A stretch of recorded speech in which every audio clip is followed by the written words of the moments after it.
of Southwest Washington. You're listening to episode 30. That's 30 of Working to Live in Southwest Washington, produced by the Southwest Washington Central Labor Council. We're also a proud member of the Labor Radio Podcast Network with over 150 radio shows and podcasts for working people just like you. Find out more about the network at laborradionetwork.org.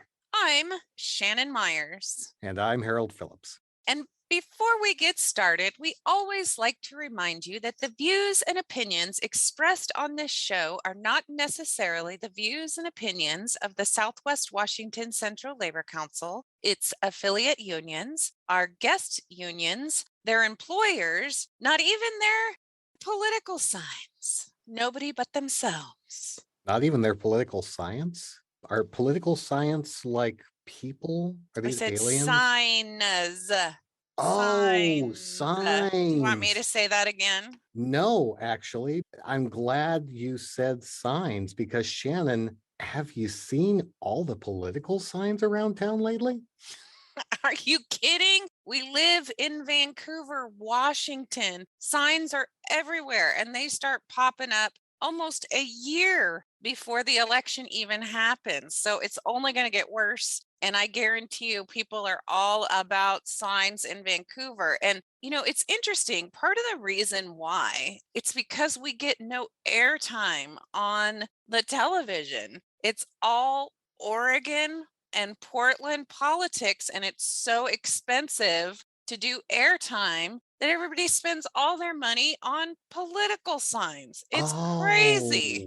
I never made that connection. As I've said before, I just moved up to the Vancouver area like 5 years ago. And when I was living in Portland, I would drive north through Vancouver, and it was like there's this perpetual election. The signs are always up. But that makes sense because you're right. In a media market, you're fighting for airtime, and airtime is expensive. So it seems like there's more lately, though, because didn't something called filing week happen? Yeah, as soon as that filing week ends, which this year it was actually on May 20th, it is game on. We know everybody who's running for what positions, and they're going to let us know with every single sign they can make. So this year it's a midterm, right? That's the election people don't care about because nobody's running for president or governor. Oh my gosh, this frustrates me so much. They should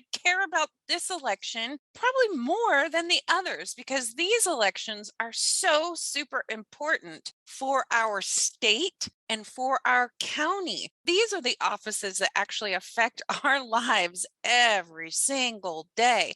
We've got people to represent us in the state legislature this cycle. We also have our county councils. We've got some city councils. And oh my gosh, if here in Clark County you have not seen the county sheriff signs, you have been living in a dirt hole because we have a huge Clark County sheriff race. Not only that, but our US representative, right? That seat is up for election. And there's like 12 people running for that seat.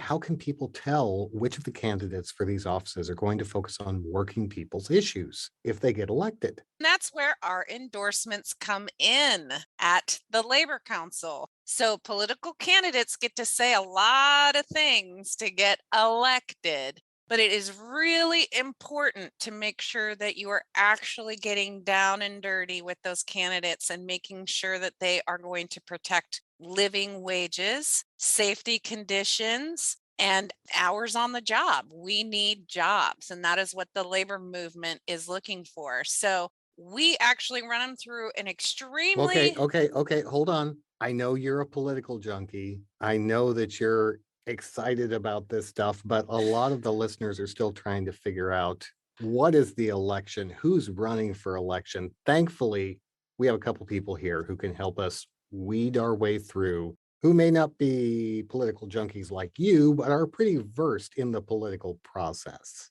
First, we've got Shaun Nyman, who's Vice President of the Cowlitz Wahkiakum Central Labor Council. Thanks for joining us, Shaun. I'm happy to be here. And we've got another Shaun Gundert, Vice President of the Southwest Washington Central Labor Council. Welcome back, Shaun. Thank you so much for having me. Hey, before we get started, Shaun, the last time you were on the show was to talk about a different election, right? The Evergreen Schools Replacement Levy. How did that turn out? We passed it. We won. We got it. Totally because of our podcast listeners making sure that people voted, right? Absolutely. Absolutely. I'm pretty sure. Yep. Okay, so Shannon started going down a rabbit hole, as she does when she talks politics. Let's start with the basics here. Why do unions get involved at all?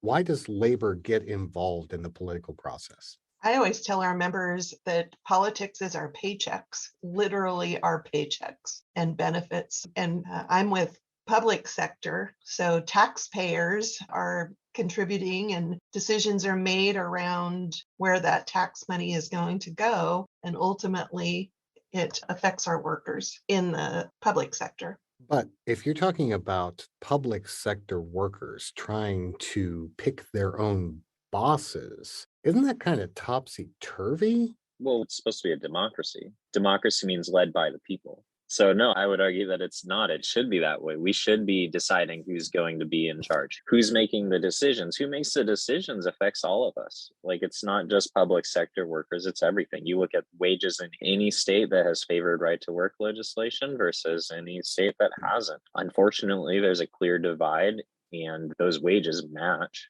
the politics. So what I'm hearing you say is that the politicians who actually get into office can make a difference on the ground level, on bread and butter issues, just wages, working conditions, that sort of thing. What other things are you looking for from someone who's running for office? I can answer this one on a local level. So the city and county actually decide where the money is going to be spent structurally, also bringing in new businesses. And labor needs to have people who are very pro business, also pro worker, and also building projects that make sense in our community. We have had an instance where city council actually turned down a project in our area, and I won't go into huge amounts of details, but labor actually wanted the project, and our friends at city council were very vocal about not wanting that project. We then knew where they stood as far as future energy transition projects. And so that also makes a decision in the future of who we support. This brings up a good point because you hear people talk about labor unions and elections, and they tend to use this term special interest group, right? If labor can go to people who are in office and basically let them know that they're not happy with their decisions, does that make us a special interest group? To me, another word for it is priorities. So you can call it special interests. It has a negative connotation. For us, it's about priorities. And I think every one of our unions assess our members. What are your priorities? And also with being called a special interest, we've heard it from both sides of the aisle, both from Republicans and from Democrats. And there's a big difference that I see between what people would normally see as a special interest group, which I see big CEOs, oil companies with lobbyists who are going there for profit and money. In my role as vice president, I have these union printed business cards. And if I interact with someone, I give them my business card. The one thing that it says on here, aside from all the other stuff, is it says, quote, a voice for working families. Southwest Washington Central Labor Council, a voice for working families. That's my interest. In this role that I'm in, that's coming first and foremost.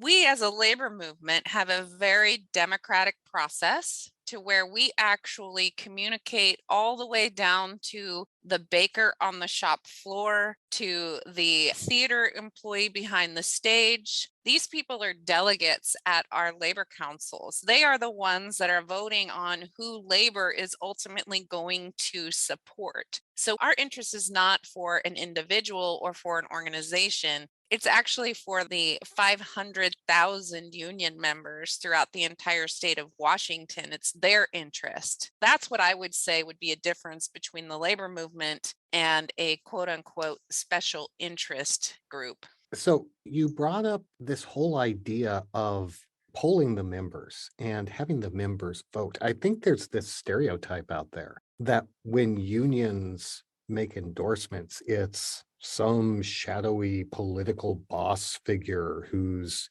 picking the winners and losers. It doesn't really sound like that, though.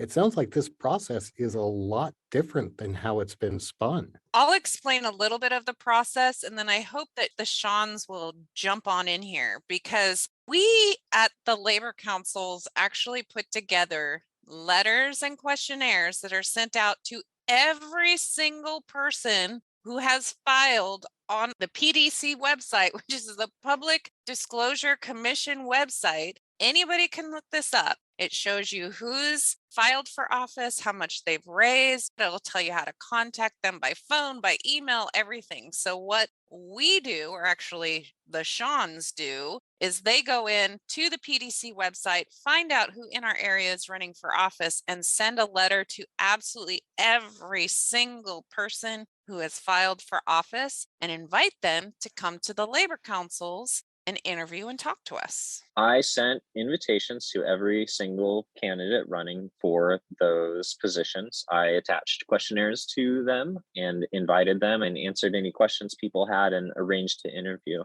Shawn, tell us what the questions were on there. The questionnaire that we sent out for the state races and for the national races were questionnaires that were developed by the Washington State Labor Council and for the AFL-CIO, respectively. And they're all kind of the meat and potatoes of really what we care about as working people. You know, what do they know about right to work? Are they into that kind of thing for God knows why?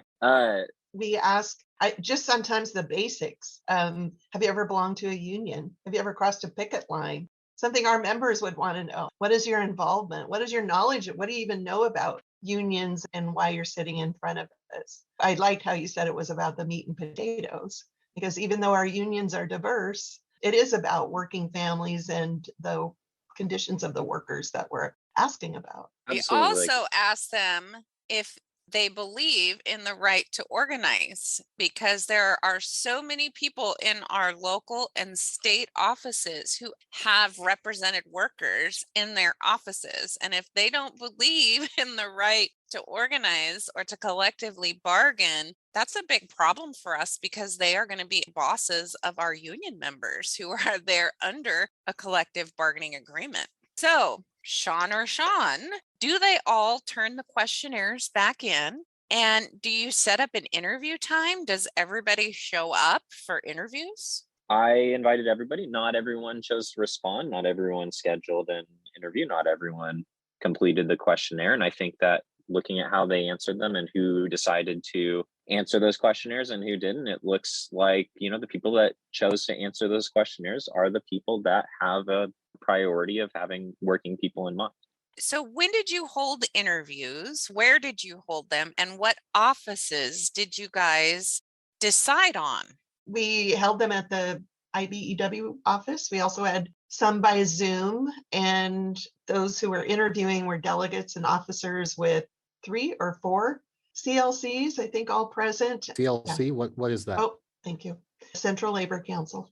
Oh, Central Labor Council. Okay, Thank you. I'm sorry to interrupt. That's okay. So if it was the Secretary of State, we asked all of the candidates the same questions. If it was the Congressional District 3, they were all asked the same question. We actually get those questions from the members and the delegates. Yeah. So we actually ask additional questions during the interviews outside of the questionnaire that they get. We give that down and dirty specific questions that relate to the actual position that they're running for. You know, we may be re-interviewing someone that we had endorsed in the past. So there may be a question specifically in there about a particular topic, or like I said, one of our priorities that they said they'd support and not. I find it super important then to hold them accountable, especially when we re-interview them throughout this process. And we all wrote down what we heard and our answers. And when we were done with the interviews, then the 3 or 4 central labor councils went back to their own committees, and then the decision making was done there. I can say for ours, we discussed what we heard, who we would recommend, and then at our next meeting, we shared our recommendations. And it was interesting because on one, we did not agree necessarily, and we just shared how both of us felt about it with the other delegates at our meeting. Then the delegates that were at our meeting that night, they took our recommendation and then they voted whether or not to recommend an endorsement and send that up to the COPE convention. Shawn, was it a similar process in Southwest Washington? Yeah, Southwest Washington has a very similar process. So we sent our committee members up to interview with the other 3 labor councils, and we then met separately and we had discussion about them, and we came to consensus about what those recommendations should be to our labor council. So we brought that back to our union siblings and our labor councils, and we as labor councils voted and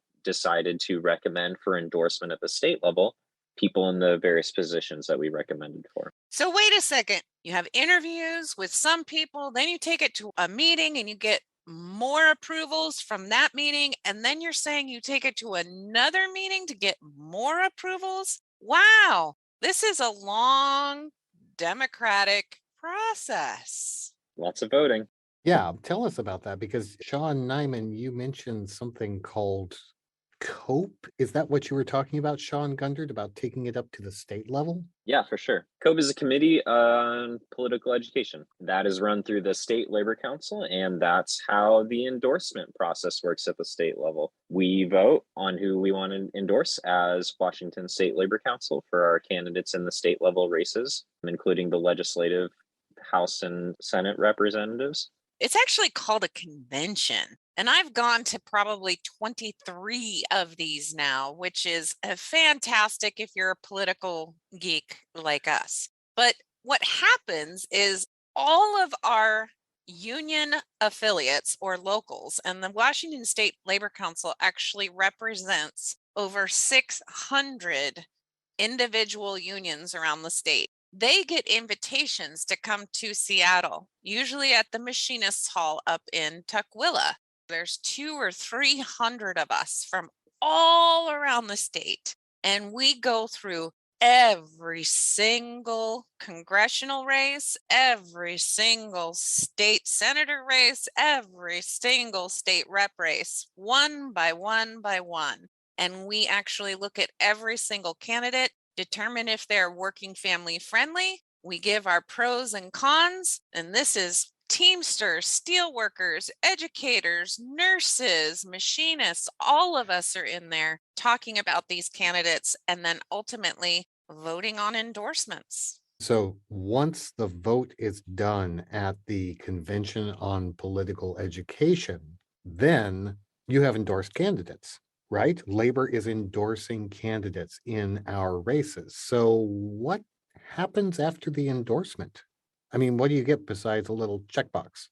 Well, that little checkbox means a lot. That little checkbox represents working class families. It represents all of us here in Southwest Washington. It shows that the Southwest Washington Central Labor Council approves of that candidate. It really says something. It says that they have values of working peoples in their communities. That's why we endorse at all levels. You know, it really matters for those city level positions that maybe are kind of, really that position is going to boring meeting after boring meeting, but that's where important decisions get made about what projects get approved and how our money is distributed in our communities. So that's what they get. What I always love is the candidate who comes to be interviewed is so tickled that they were invited. They want to know when the announcement is going to be made of whether or not they were endorsed. And several of those that were endorsed, I swear, as soon as the COPE convention was done, it was immediately posted on their website and their Facebook page. It was a huge deal that they were endorsed. That to me is the exciting part of it. The candidates seek us out and eagerly participate and then share the message, like you said, Shawn, that they stand with working families. We are able to contribute financially, not a whole lot. It's $1,000 of a cap at the state level for the work that we do.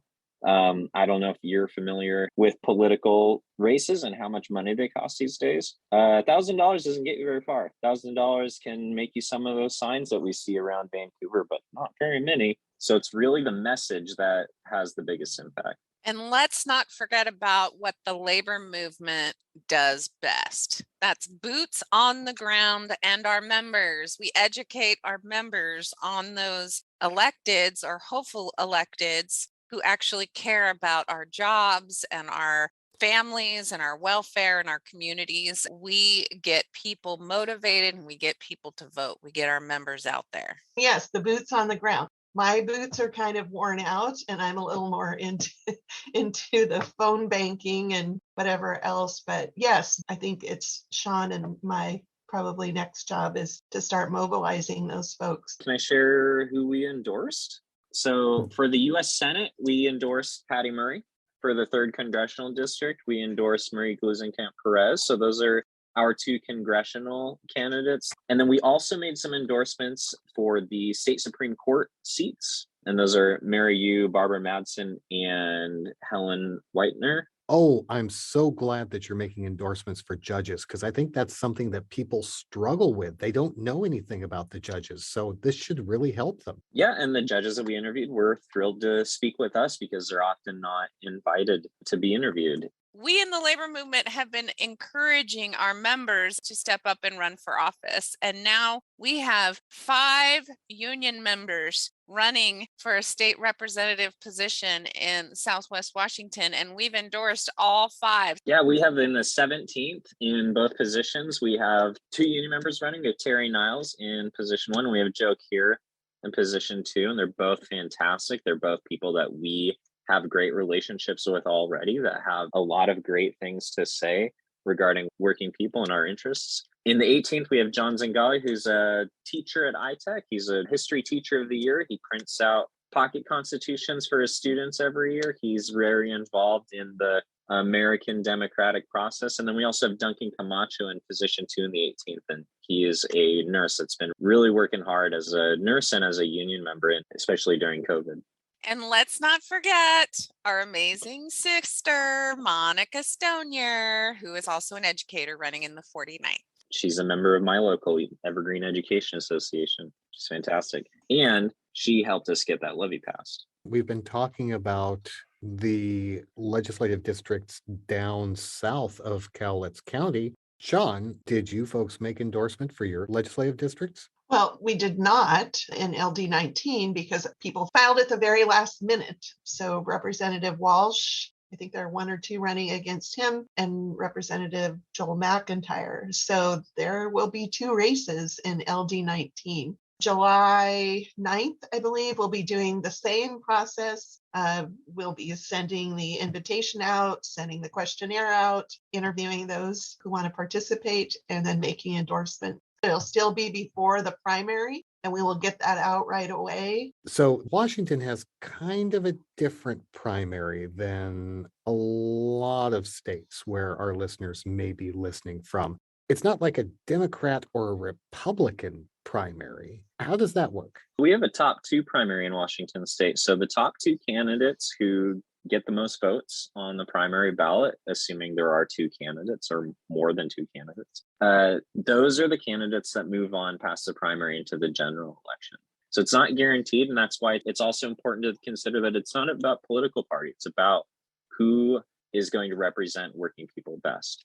We want those people to be endorsed by us so they can move past the primary. I hear a lot about state races, but we also talked about county and local races. Have you guys interviewed for that, or is that a whole nother process, or is that a whole nother set of interviews? We do have a commissioner's race contested. So we'll be interviewing for that. The sheriff is contested. The coroner's office is contested. And I actually, just as a little side note, heard our state treasurer talk this weekend. And I was like, I had no idea that's what our state treasurer is doing. So I think I'm going to find out actually what the coroner does and how that could affect our working families. You know, something I left out is that we endorsed Steve Hobbs for Secretary of State. And when we interviewed for Secretary of State, that's something that I had to do. Is like, what else does the Secretary of State do? I know that they run our great elections in the state, What else do they do? And I don't know if you all knew this already, but they are in charge of the state libraries. And so there's a lot of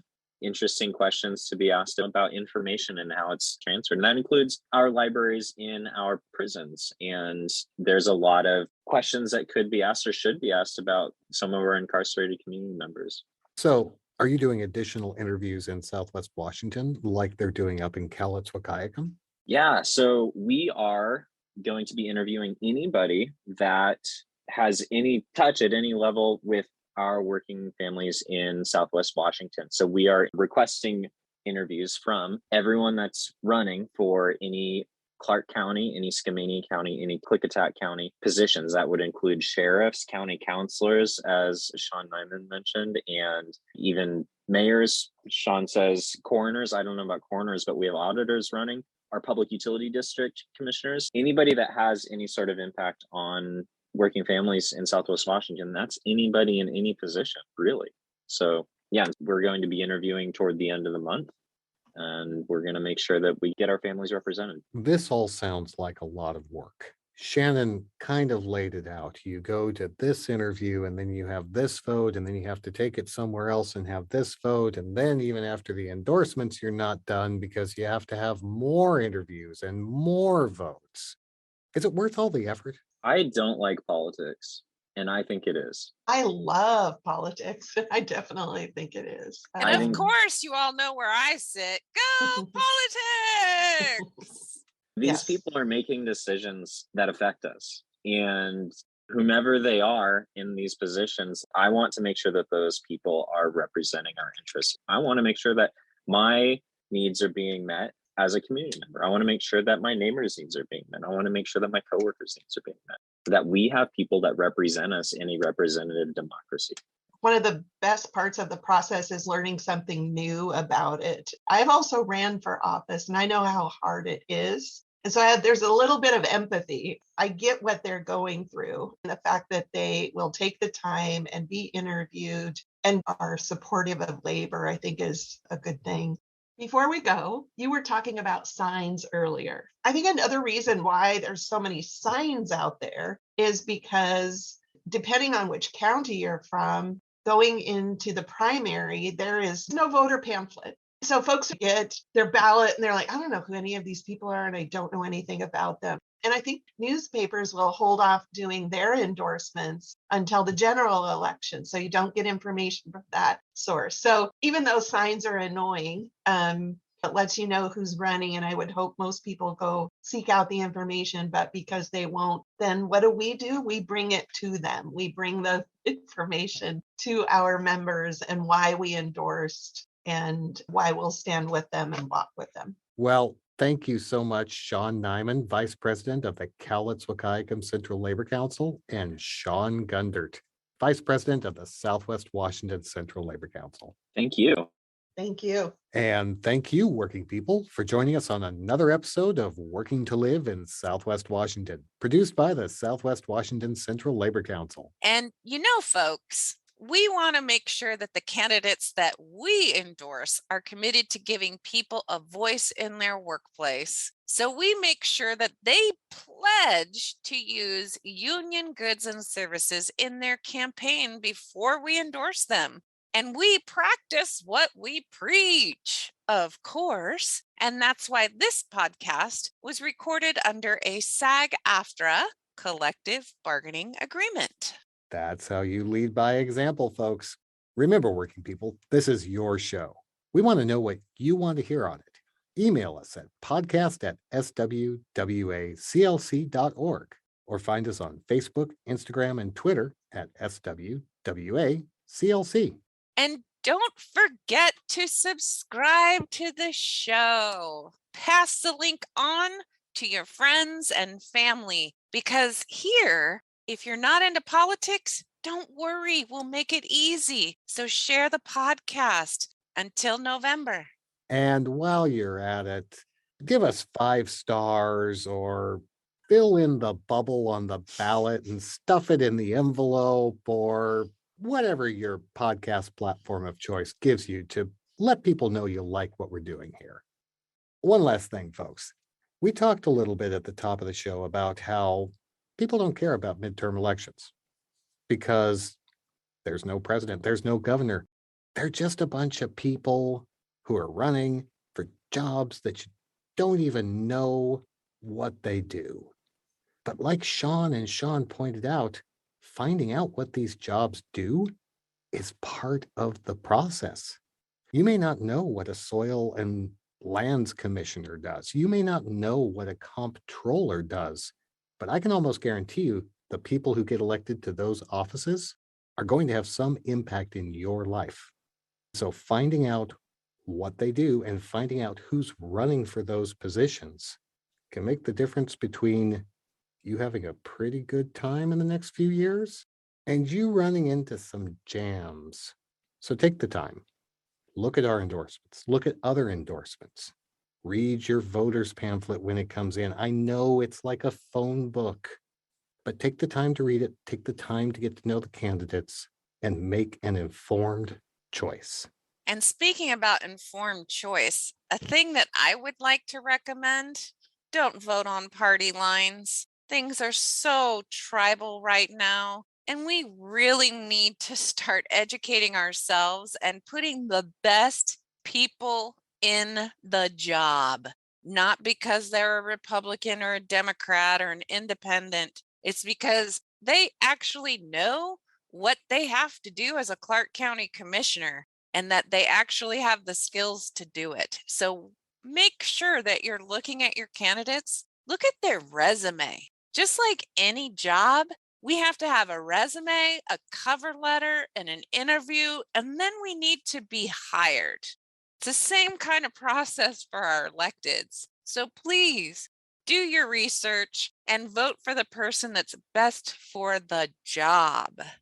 A resume, a cover letter, an interview, and recommendations don't hurt either. So when you look at our endorsements, when you look at somebody else's endorsements, remember, there are recommendations, but it's up to you. Make an informed choice. But for God's sakes, make a choice. Don't throw your ballot in the recycling. Make sure you fill it out and make sure you send it in because the people who get elected this time around are going to have a big impact on your life. So don't forget to vote. Bye. We'll see you soon. She did the bye part already. Bye. Don't forget to vote. Bye. Now you can use whatever you want. See, pickups. You know how to do the pickups. You are a pro. No, I've just done it for 30 episodes. Yeah, well, I mean, honestly, that's all it really takes. Practice, practice, practice. Malcolm Gladwell, right? I mean, you're an expert when you've put in 100,000 hours.